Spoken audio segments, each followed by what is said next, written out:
Amin. Terima kasih Romo. Patung Carlo Acutis yang baru diangkat menjadi orang kudus pada tanggal 7 September. Ini masih Beato. Ini Carlo Acutis. 7 September diangkat menjadi orang kudus oleh Paus Leo ke-14 di Roma. Salah satu orang kudus yang ketika diangkat menjadi orang kudus disaksikan oleh ibu terkasih, dan yang membaca bacaan adalah adik dari Carlo Acutis, adik kembarnya, yang lahir 4 tahun setelah Carlo Acutis meninggal. Dia meninggal di usia 15 tahun karena leukemia, tapi membaktikan dirinya sepenuhnya untuk gereja. Salah satu hal yang paling menonjol dari beliau adalah setia dalam perayaan Ekaristi bersama dengan ibunya, misa pagi.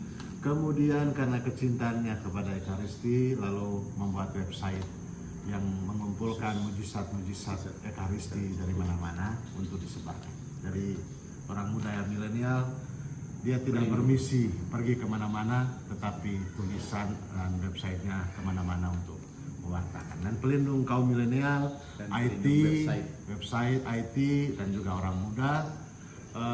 Termasuk harus Tarsisius muda. Ya, Tarsisius. harusnya dikanonisasi tanggal 27 April. Tapi pada saat itu Bapak Suci meninggal, sehingga kemudian dipindahkan ke tanggal 7 September.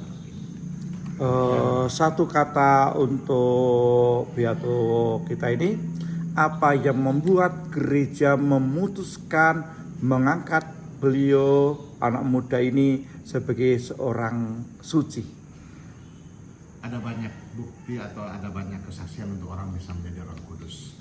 Salah satunya adalah kesedihannya dan penyembuhan itu ketika satu anak di Brasil. Salah satu contohnya adalah anak di Brasil ketika kecelakaan, kalau nggak salah ada pendarahan di otak, lalu dia berdoa, bisa pulih.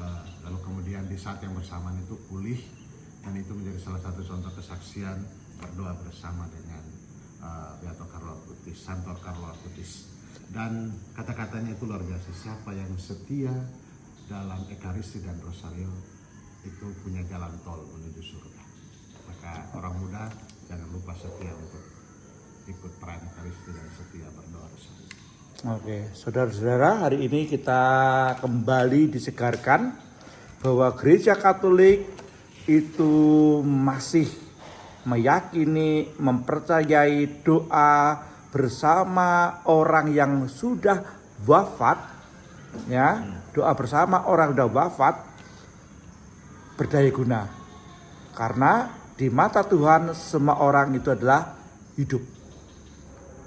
Mungkin bagi orang-orang tertentu gereja Katolik itu takhayul, gereja Katolik mengada-ngada, bid'ah, tapi gereja Katolik sampai hari ini konsisten, ya.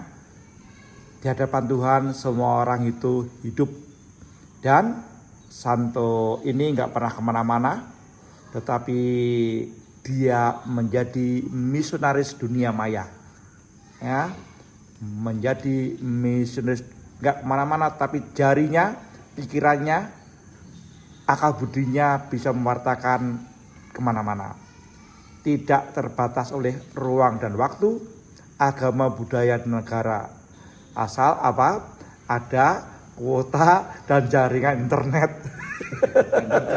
Ya, kemudian ada baterainya juga ya, saudara-saudara, di intermezzo ya, supaya agak terkata. Baik, makasih. Saya kemarin subscriber naik. Kamu silakan. Apa?